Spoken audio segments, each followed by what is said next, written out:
من سحر نعمتی، روانشناس و مشاور رابطه، توی این دوره میخوام راز بیش از 15 سال تحقیق و مطالعه خودم رو توی زمینه رابطه بهت بگم که چرا تنهاییم، چرا نمیتونیم فرد مناسبمون رو پیدا کنیم، چرا رابطه هامون سرانجامی نداره، چرا طرف مقابل سرد میشه، چرا با آدم سمی وارد رابطه میشیم، وقتی با آدم سمی هستیم نمیتونیم از رابطه بیرون بیایم، یا توی رابطه حالمون خوب نیست، خوشحال نیستیم.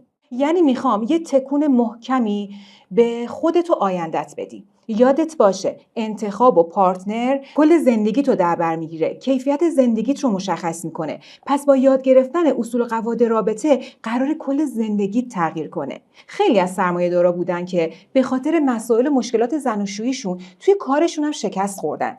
یعنی اگر احساس امنیت تو رابطت نداشته باشی و مدام فکر کنی الان کجاست، چی کار داره میکنه، چرا به من توجه نمیکنه، رابطه جنسی خوبی نداشته باشی، مدام توی رابطه، تو خونه دعوا و مشاجره داشته باشی، به نظرت میتونی روی کار تمرکز کنی؟ میتونی به تفریحت فکر کنی؟ پس همین الان برو یه دفتر و خودکار بیار، نکته هایی که میگم و یادداشت کن، تستایی که میگم و انجام بده و تأثیرش رو توی زندگیت ببین. فکر کن که میخوای روی یه چیزی سرمایه گذاری کنی یا یه ریسک مالی انجام بدی. حتما رو کاری که میکنی خیلی دقت میکنی. فکر میکنی، ماهیت اون کار رو بررسی میکنی، بعد واردش میشی. اما میخوام بهت بگم که ما هیچ کدوممون هیچ بررسی راجع به رابطه عاطفی تا حالا نداشتیم. یعنی اصلا نمیدونیم که باید همچین کاری بکنیم. یعنی همینجوری وارد رابطه میشیم، عاشق میشیم، ازدواج میکنیم که اجدادمون وارد میشدن. یعنی هیچ وقت توی خونه، مدرسه و جامعه هیچ آموزش درستی راجع به رابطه نداشتیم. اصلا هیچ آموزش جامعی که قرار ما توی این رابطه چی داشته باشیم. خود این رابطه یعنی چی؟ واقعا و منطقی قراره چه توقعی از این رابطه داشته باشیم هیچ کس به ما نگفته. میتونم به جرئت بگم یکی از اولین نفرایی هستم که توی ایران که دارم همچین کاری میکنم. یادم میاد حدود 14-15 سالگیم موضوع روانشناسی رابطه خیلی برام مهم بود و جرقه هاشم زمانی توی ذهنم خورد که دختر پسرای دور و برمو میدیدم که توی رابطن، نامزد دارن. هیچ وقت یادم نمیره دختر فامیلمون توی دوران نامزدی از همسرش میترسید. یعنی برای اینکه 1 ساعت خونه ما بیشتر بمونه چنان دلشوره و اضطرابی گرفته بود که نمیدونست جوابش چی باید بده. همونجا پیش خودم فکر کردم دوران نامزدی که اینقدر شیرینه، آدما قراره خیلی همدیگر رو دوست داشته باشن، اون پسر چی کار کرده که این دختر اینقدر ازش میترسه؟ مگه اون آدمه قرار نیست پشت و پناه و حمایت کنندش باشه؟ پس این همه ترس برای چیه؟ یا خیلی از خانومای دور و برمو میدیدم که پشت سر شوهراشون حرف میزنن، بد میگن، اونو خیلی آدم هیولایی نشون میدن و خودشونو خیلی مظلوم جلوه میدن. دوستیای اون موقعم که دیگه کلا نوبر بهار بود، عشقای یه طرفه، شکست عشقیای سنگین. خلاصه از اون موقع که شروع کردم به کتاب خوندن و الان که روانشناسم و توی این زمینه دارم کار میکنم و توی اتاق درمان با آدمای مختلفی که حرف میزنم، همش به این نتیجه رسیدم که هیچ چیزی راجع به رابطه نمیدونیم و فکر میکنیم که میدونیم و اصلا نمیدونیم که رابطه معنیش چیه. چه انتظاری باید از رابطه داشته باشی؟ شاید پیش خودت فکر کنی که من میدونم یا من بلدم، ولی یه سوال ازت دارم. چرا این دونستنه، من بلد بودنه جواب نمیده؟ اگر قرار بود دونسته های من به من کمکی بکنه پس چرا نمیکنه؟ مسلماً هیچ کسی به قصد شکست خوردن توی رابطه وارد نمیشه. یعنی پیش خودش اینطوری نمیگه که من برم و توی رابطه شکست بخورم.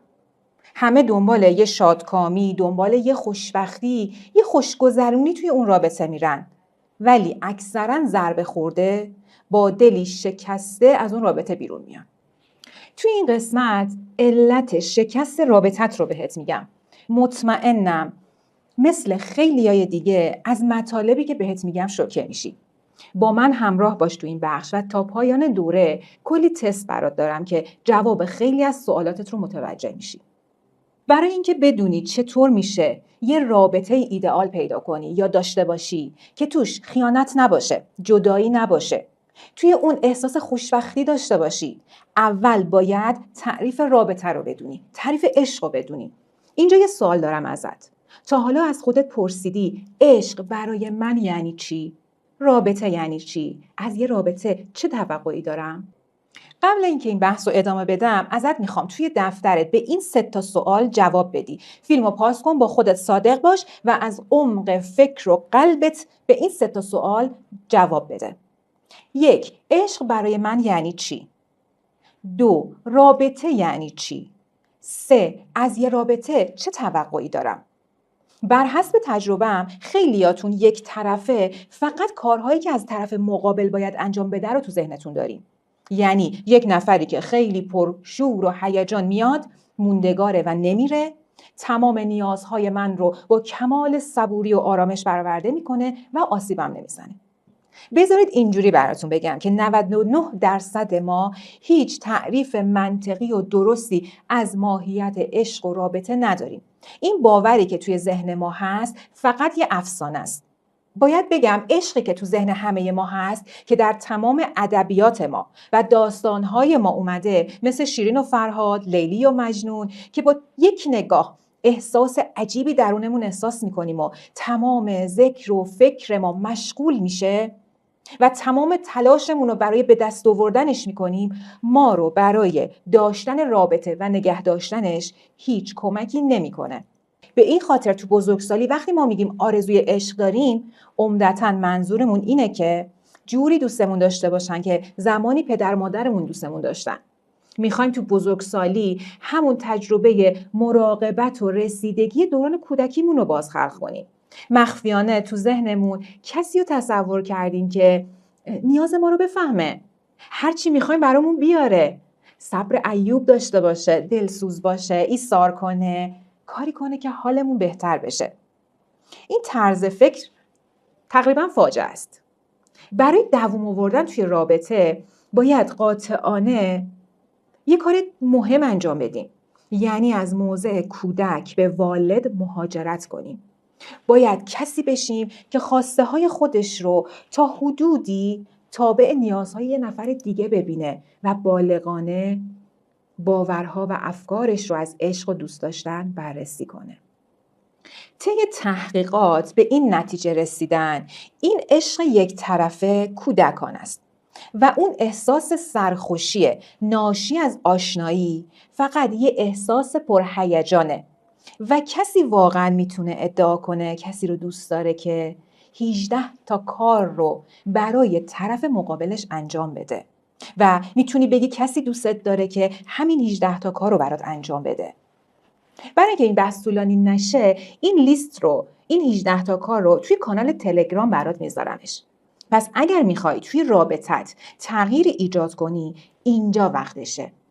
در کنار هم باورهات رو از عشق و دوست داشتن بررسی کنیم. جواب تمام این سوالها رو توی این دوره گفتم، ولی شما وقتی تعریف خودتو از رابطه یا عشق مینویسی قطعاً یه سری پارادوکس‌ها و مشکلات داری که برمیگرده به یه سری مسائل ریشه‌ای، یک سری تفاوت‌های بین تو و افراد دیگه که حتماً جوابت با جواب کسی دیگه‌ای فرق میکنه.